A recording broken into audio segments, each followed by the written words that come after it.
Hello అండి. Hi అందరికీ నమస్కారం. అందరూ ఎలా ఉన్నారు? మేమైతే చాలా బావున్నాం. మీరెలా ఉన్నారో కామెంట్ బాక్స్‌లో షేర్ చేయండి. ఈరోజు ఏంటి అంటే గనక ఒక గృహప్రవేశానికి వెళ్తున్నాము. గృహప్రవేశం వచ్చేసి మా తాతయ్య వాళ్ళ తమ్ముడు అంటే మా చింతాత వాళ్ళది కొత్త ఇల్లు కట్టుకున్నారనమాట. మాది గంగనగూడెం. సో, గంగనగూడెం ఏరియా చుట్టుపక్కల ఉన్నవాళ్ళు ఎవరైనా ఈ వీడియో చూస్తుంటే మాత్రం తప్పకుండా కమెంట్ చేయండి. సో, గంగనగూడెంలో గృహప్రవేశం మా చింతాత వాళ్ళదనమాట. ఇల్లు చాలా బాగా కట్టారు. సో, గృహప్రవేశం అని చెప్పి మేము స్టార్ట్ అయ్యి వెళ్తున్నాం విజయవాడ నుంచి. సో, కాబట్టి ఇంక స్టార్ట్ అయ్యాం మార్నింగ్. కొంచెం ఏంటి అంటే ఆ రోజు నాకొక వీడియో ఉండటం వల్ల నేను లేట్‌గా వెళ్ళాను. యాక్చువల్లీ ముందు రోజు నవంబర్ 16థ్ నైట్ గృహప్రవేశం అనమాట. నాకు వెళ్ళటం కుదరలేదు. ఆ రోజు నేనేమి షూట్ చేయలేకపోయాను. సో, నవంబర్ 17థ్‌న వెళ్తున్నాం అనమాట. ఎంతమందికి తెలుసు మనము ఇందాక చూసిన టోల్ గేట్‌లో అక్కడ మాత్రం బాగా ఫ్రూట్స్ అని అవన్నీ ఇవన్నీ బాగా తీసుకొస్తారు. ఏ టోల్ గేట్‌లో అంతుండదు. సో, ఇక్కడికొచ్చాను కదా! మా చింతాత, అలాగే మా బుజ్జి మామ అనమాట. సో, మా తాతయ్య వాళ్ళ తమ్ముడు. సో, వాళ్ళది గృహప్రవేశం అనమాట. రాంగానే అందరిని పలకరించేసాము. ఆ రోజు సండే, ఇంక సండే చర్చ్‌కేమి వెళ్ళలేకపోయాము. సో, ఇంక గృహప్రవేశం దగ్గర వాళ్ళు కాబట్టి ఆహ్, వెళ్ళకుండా చర్చ్‌కి వెళ్ళకుండా ఇంక అలా వచ్చేసామనమాట. సో, ఇక్కడ చెప్పాలంటే చాలామంది ఆహ్, ఆహ్, రిలేషన్స్ ఉన్నాయి. అన్నీ నేను ఎక్స్‌ప్లెయిన్ చేయలేకపోవచ్చు. మెయిన్ వాళ్ళని నేను మీకు పరిచయం చేస్తాను ఈ వీడియోలో. సో, కాబట్టి మా చింతాత, బుజ్జి మా అమ్మ, మా మావయ్య, మా అత్త, అలాగే పక్కనేమో మా లతక్క అనమాట. లతక్క అంటాం మేము. మా చింతాత వాళ్ళకి ఒక అబ్బాయి, ఒక అమ్మాయి. సో, వాళ్ళ ఫ్యామిలీ మొత్తం నేనక్కడ చూపించేసాను గదా! ఇంకా థర్డ్ జనరేషన్ అనమాట. మా సందీప్ మావయ్యకి ఒక పాప, అలాగే మా లతక్కకి ఒక బాబు, ఒక పాప వాళ్ళ పిల్లలనమాట. సో, మా తాతయ్య వాళ్ళేంటి అంటే చాలా పెద్ద ఫ్యామిలీ మా తాతయ్య వాళ్ళది కూడా. మొత్తము మా తాతయ్య, మా చింతాత, అలాగే మా తాతయ్యకి ఒక ఇద్దరు చెల్లెళ్ళున్నారు. అలా మొత్తం నలుగురనమాట. వాళ్ళ పిల్లలు, వాళ్ళ పిల్లల పిల్లలు ఇంకా అలా మొత్తం చాలా పెద్ద ఫ్యామిలీ ఉంటది. మా తాతయ్య వాళ్ళ మొత్తము నలుగురు, అలాగే మా అమ్మమ్మ వాళ్ళు ఐదుగురు. సో, కాబట్టి చాలా పెద్ద ఫ్యామిలీగా ఉంటదనమాట. ఆహ్, సో, ఎక్కువ చుట్టారికం ఎక్కువ. అది గాక ఇంకొకటేంటి అంటే అక్కడక్కడే వాళ్ళు పెళ్ళిళ్ళు చేసేసుకోవటం, అక్కడక్కడ ఊర్లు అవి ఇవి. నేనొక్కదాన్నే కొంచెం దూరానికిచ్చారు. లేకపోతే మిగిలిన వాళ్ళందరూ అయిన వాళ్ళని, మామయ్యల్ని, బావల్ని వాళ్ళు చేసేసుకోవటం. ఇంక తెలిసిందే గదా! ఎనక అలాగే ఉంటారు గదా! అలా పెళ్ళిళ్ళయిపోయి అక్కడక్కడే ఉంటారు.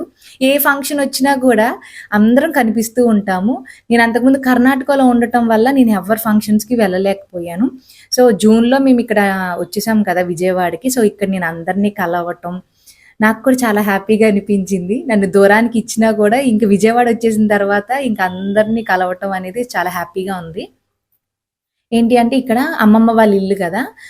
అంతకుముందు అమ్మమ్మ వాళ్ళ ఇల్లు పక్కనే చింతాత వాళ్ళ ఇల్లు కూడా ఉండేది. కాకపోతే ఏమైందంటే కొంచెం ఆ ఇల్లు కొంచెం పాడవటం వల్ల మళ్ళీ కొత్తగా ఇల్లు కట్టుకున్నారు. అసలు ఇల్లు చూపించకుండా ఇవన్నీ చూపిస్తున్నారు ఏంటి అనుకోవద్దు. మీకు వీడియో లాస్ట్ వరకు చూస్తే గనక నేనక్కడ మీకు ఇల్లంతా ఎలా ఉంది ఏంటి అనేది చూపించేస్తాను. ఒకసారి అమ్మమ్మనొచ్చి కనపడ్డాననమాట. సో, అమ్మమ్మ వాళ్ళ ఇంటి ముందు ఇక్కడ భోజనాలకి ప్రిపరేషన్స్ వంటలు అవన్నీ జరుగుతున్నాయి. ఇంక భోజనాలకి ఇక్కడ మెనూ చూపించేస్తా. అరిటాకులు చూసారా? అరిటాకుల్లో పెట్టారనమాట. ఇలా ఒకటి కట్లెట్, పూర్ణము, బజ్జీ, ఇంకోటి ఫ్రూట్స్‌తో చేశారనమాట. ఒక హల్వా, అలాగే పలావ్, వెజ్ పలావ్ అనమాట. ఇంకా ఇందులో కర్రీస్ అయితే పెరుగు చట్నీ. కర్రీస్ అయితే అక్కడ కాబూలి శనగతో ఒకటి ఏదో కర్రీలా చేశారు. అలాగే కాలీఫ్లవర్ పచ్చడి, మనకి అలాగే దొండకాయ ఫ్రై, బెండకాయ ఫ్రై. ఇంకిలాగ కొన్ని కర్రీస్ ఉన్నాయన్నమాట. పప్పు నేను కొన్ని మిస్ చేస్తున్నాను. నాకు కొన్ని గుర్తున్నాయి. ర పప్పుచారు. సో, ఇంకిలా అనమాట. మెయిన్‌గా నేను చూపిస్తున్నా అక్కడ ఎలా జరిగింది ఏంటి అనేది. సో, ఇంటికి పక్కనే కొంచెం ప్లేస్ ఉంటే అక్కడే భోజనాలు ఇవన్నీ సెటప్ చేసేసారనమాట. చాలా బావుంది ఇల్లు కూడా. భోజనాలు కూడా చాలా బావున్నాయి. అందరిని నేను కలుసుకున్నాను. నాకది చాలా హ్యాపీ. ఎప్పుడో ఒకసారి అలా కలుస్తూ ఉంటాం కదా! కాబట్టి అందరిని పలకరివ్వటము, అలాగా నేను దూరంగా ఉండటం వల్ల నేను చాలా మందికి తెలీదు. సో, ఇలా వస్తూ ఉండండి ఇప్పుడు నేను అందరికీ తెలుస్తాను అన్న ఒక ఫీలింగ్ కూడా ఉంది. ఇంకా పిల్లల్ని అలా కూర్చోబెట్టుకొని తినిపించటం అదంతా కొత్తగా అనిపిస్తదనమాట. ఇప్పుడు ఇంట్లో నేనే తినిపిస్తూ ఉంటాను గదా! అక్కడ పెద్దోళ్ళలాగా వాళ్ళే కూర్చొని తినటం అదంతా బావుంది. సో, ఇలాగ మొత్తం అంతా ఇలా చాలా జరిగింది. సో, కొత్తింటి ముందు ఇలాగా భోజనాలనేవి జరుగుతున్నాయన్నమాట. యాక్చువల్లీ ఇక్కడ చూపిస్తాను. ఇది పాతిల్లనమాట చింతాత వాళ్ళు. దాని పక్కన తాతయ్య వాళ్ళ ఇల్లు. ఇప్పుడు కొత్తగా ఇలాగ ఇల్లు కట్టుకున్నారు. మీకు క్లియర్‌గా అర్థమైపోయింది గదా! ఇక్కడ. సో, అలా అనమాట. ఇల్లు మాత్రం చాలా బావుంటది. మనకి సిటీస్‌లో ఉన్న ఇల్లులాగా ఉంటదనమాట. యాక్చువల్లీ గంగనగూడెం ఒక పల్లెటూరే. పల్లెటూరులో గూడా అంత బాగా చింతాత కట్టిచ్చారు. చాలా బావుంది. అదనమాట. ఇంకా అమ్మమ్మాళ్ళ ఇంట్లో ఇలాగ వంటలు ఇవన్నీ జేస్తూ ఉన్నారు. సో, ఇలా జరిగింది. కానీ తాతయ్య ఉంటే కూడా బావుండేదనిపించింది. మా తాతయ్య ఉంటే ఇంకా చాలా ఎక్కువ సందడి చేసేవాడు. నాకు కూడా అదొక్కటే ఎక్కడో ఒక చాట అనిపించింది. అండ్ ఫైనల్లీ మా బుజ్జి మామ వాళ్ళ మమ్మీ అనమాట. పక్కనే ఉన్నారు. మా తాతయ్యకి చెల్లులు. సో, మీకు అర్థమైపోయింది కదా! రిలేషన్స్ ఇక్కడ. అలా అనమాట. ఏంటి అంటే ఇంకా మా వాణి మా అమ్మ అంటే మా బుజ్జి మా అమ్మ వాళ్ళ మదర్‌కి, ఫాదర్‌కి ఇలాగా ఆహ్, షష్ఠి పూర్తిలాగా ఒక చిన్నగా గుర్తుగా అలా చేశారు.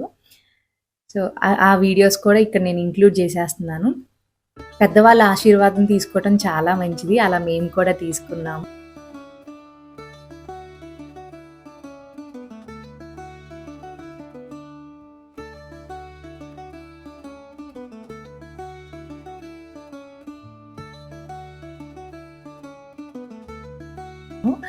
సో, ఇప్పుడు మీరు చూసే వాళ్ళందరూ ఏంటి అంటే, మా వాణి మా అమ్మకి ఇంకొక చెల్లెలుంటది గదా! వాళ్ళ పిల్లలు అలా అందరూ పిల్లలనమాట. మీకు ఎక్కువగా చెప్తే మీకు అస్సల కన్‌ఫ్యూజనొచ్చేస్తది. సో, అందుకే నేను పైన మీకు అర్థమయ్యే విధంగా కొంచెం కొంచెమే చెప్తూ ఉన్నాను. ఇంకా వచ్చిన వాళ్ళకి కొంతమందికి ఇలాగా ఒక బ్లౌజ్ పీసు అక్కడ ఆల్రెడీ పూజలు చేసుకున్నారు. యాక్చువల్లీ పూజలు చేసుకుంటారనమాట మా బుజ్జిమమ్మ వాళ్ళు. సత్యనారాయణ వ్రతం అని ఇంకా అలాగా నైటే గృహప్రవేశం అయింది కాబట్టి ఆ పూజలన్నీ జరుగుతూ ఉన్నాయి కదా అక్కడ. నేను మిస్ అయ్యాను. నైట్ రాలేదు నేను. యాక్చువల్లీ మేము కన్వర్టెడ్ క్రిస్టియన్స్ కానీ బుజ్జిమామ వాళ్ళు మా చుట్టాల్లో చాలామంది హిందూసే ఉంటారు. మేము కూడా హిందూసే. మాకు యేసుప్రభు అంటే ఎక్కువ నమ్మకం ఎక్కువ, ప్రేమ ఎక్కువ. ఆ ఉద్దేశంతో మేము ఒక్కళ్ళమే కన్వర్ట్ అయ్యాము. మా అమ్మమ్మ, తాతయ్య వాళ్ళే కన్వర్ట్ అయ్యారు. రిమైనింగ్ వాళ్ళందరూ హిందూసే అనమాట. సో, వాళ్ళందరూ పూజలు చేసుకుంటూ ఉంటారు. వచ్చిన వాళ్ళకి అలాగే గిఫ్ట్ కవర్స్ అనేవి ఇస్తూ ఉన్నాము. అలా వచ్చినప్పుడు చాలామంది పలకరిస్తూ ఉంటారు. అందరిని గుర్తుపెట్టుకుంటూ ఉంటాను నెక్స్ట్ టైం పలకరించడానికి. అలా కొంతమంది కూడా నాకు తెలీదు. కానీ మా అమ్మమ్మ వాళ్ళందరికీ బాగా తెలుసు. నేను చాలా మందికి తెలీదు. ఇలా పెద్ద కన్‌ఫ్యూజన్ ఉంటదనమాట. అండ్ ఇంకా లేట్ చేయకుండా ఒక్కసారి హౌస్ మొత్తం అంతా లుక్ ఏసేసుకుందాము.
ఫైనల్లీ మా చింతాంత వాళ్ళ గృహప్రవేశం ఇలా జరిగింది. ఇల్లు చాలా బావుంది. అండ్ మీకు కూడా నచ్చితే గనక వీడియోని తప్పకుండా లైక్ చేయండి. మీకు తెలిసిన వాళ్ళకి కూడా షేర్ చేయండి. మన ఛానల్‌ని సబ్స్క్రైబ్ చేసుకోకుండా వెళ్ళొద్దు. Thank you for watching. Me Srividya.